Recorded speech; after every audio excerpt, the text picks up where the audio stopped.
Et je fais 35 $ de l'heure en tant que travailleur autonome. Je suis tellement plus payée qu'un salarié. Je veux pas péter ta bulle, mais tu fais pas vraiment 35 $ de l'heure.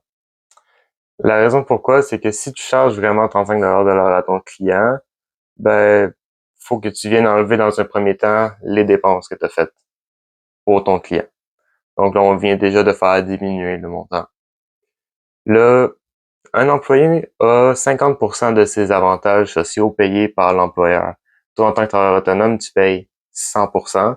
Donc, on vient encore de faire diminuer le montant sur 35 $. Là, pour avoir ce client-là, tu as sûrement passé du temps à essayer de trouver le client, faire des appels, faire du porte-à-porte pour trouver des clients. Tout ce temps-là que tu as passé, tu le faisais à 0 $ de l'heure. Donc, faut que tu viennes mettre ce temps-là dans le prix que tu charges à ton client. Donc, on vient encore de faire diminuer le montant. Donc, si on fait cet exercice-là, au final, probablement que ton vrai taux horaire, c'est en bas du salaire minimum. Fait que comment je fais pour m'assurer de charger le bon prix?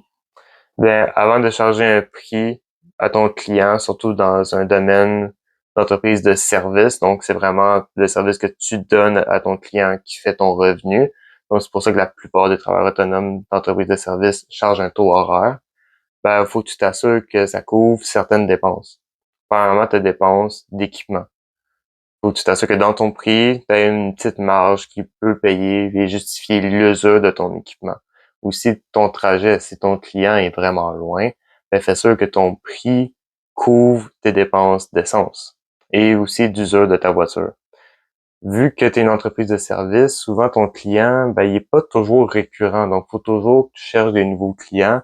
Fais sûr que dans ton prix, ça justifie tout le temps que tu passes à faire de la prospection. Règle générale, ça s'applique pas toujours. En bas de 50 $ de l'heure, un travailleur autonome, c'est pas rentable. Là, on parle surtout d'entreprises de services avec beaucoup de dépenses, mais une chose est sûre, à 35 $ de l'heure, tu fais pas beaucoup d'argent. Si vous voulez parler de votre situation spécifique et savoir comment fixer un taux horaire qui est juste pour vous et votre client, n'hésitez pas à me contacter sur comptabilitévert.ca.